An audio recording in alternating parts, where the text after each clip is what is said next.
bushes and trees. But as I told you, Heléne knew the art of shape-shifting, and soon she transformed herself to a dog with long legs, chasing this little hare, and she was fast, I tell you. And Coleon, he knew he had to change again, and he came to the stream, and he dived into the stream, changing himself to a fish. A silvery fish. Salmon and lachs shot away under the surface of the water. But Heléne, she changed herself to an otter and looked there, jumped after the fish. She was very quick, and soon she was biting the fish with the tail with her sharp white teeth. And as the salmon dived up in the air over the waterfall. Waterfall, thank you. He didn't dive down. No, he soared up in the sky as a bird.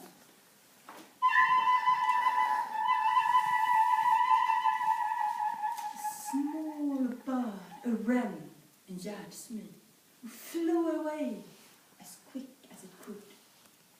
But Heléne, as an otter, she jumped up on a rock. She shook away all the waters in her fur, and from the cascades of the water pearls, a hawk shot up in the sky as quick as an arrow.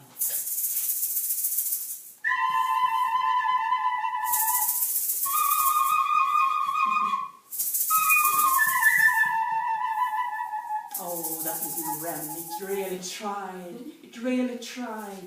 And the little heart inside his breast, it was fluttering, fluttering, fluttering. But he knew Guyon, he must change again. And now he flew over a farm, and he saw outside the barn a big heap of seed.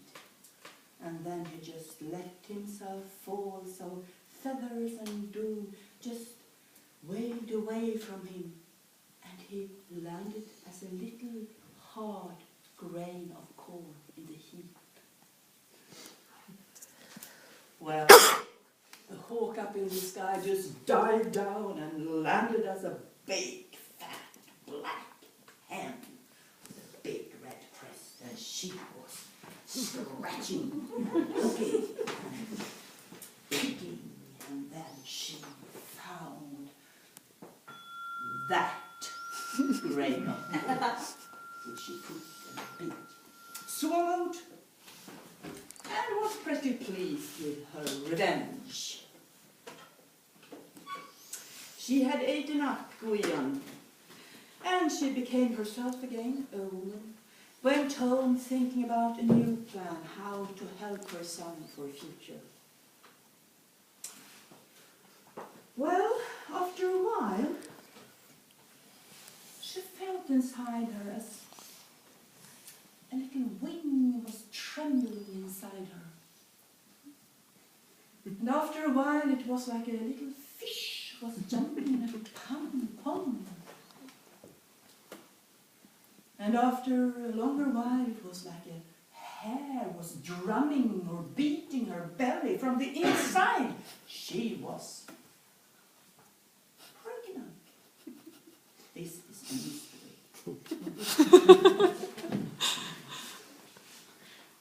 Don't do any explanation. But she understood that the revenge wasn't completed. It had to come when the baby came out. So she was just waiting. And then the time came for her to give birth. And she gave birth.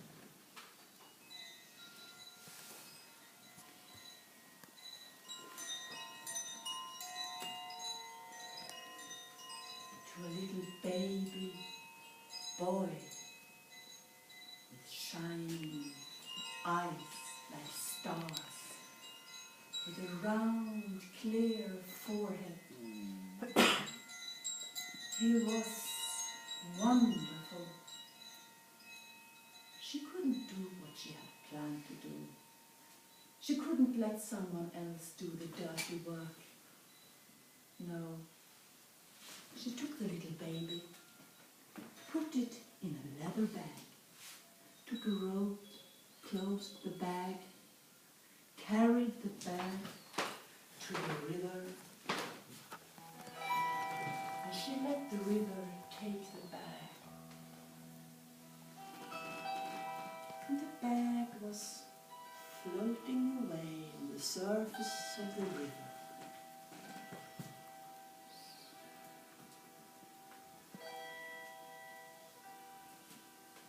Some say it took 40 years, but in this story it took 9 days and 9 nights for the leather bag to come to the mouth of the river, and there it got stuck in a fish net. And in the dawn of the 10th day, Elfin was rowing out to the fish net to see if he had got any salmon. Because this was the time of the year when all the salmons went back home to their birthplaces in the spring. So he was really hoping that he would get some fish. He was otherwise very unlucky with everything he was doing. He was rowing to the place where the fish net was. He was taking up the net. There was no fish, but there was a leather bag there. And then he thought, well, maybe there is a treasure inside there. Maybe I will be lucky this time. So he opened it.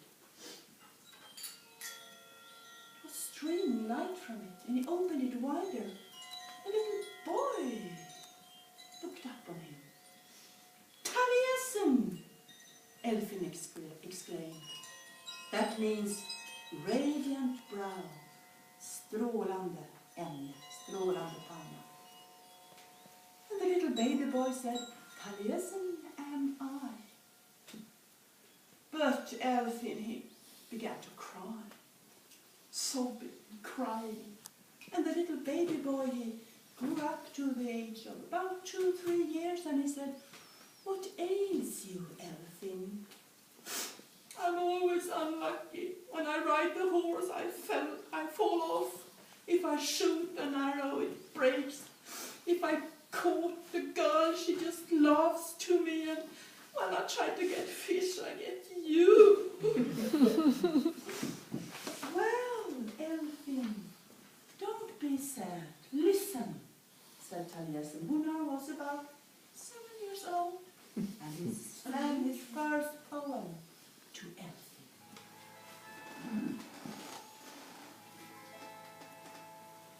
Oh, kind Elfin, dry your eyes. Crying does not become you. Though I'm small, I'm very wise. Will rain my blessings on you. Elfin of the bright green eyes, rejoice in fishes many. I will give you my best words. You will always have plenty.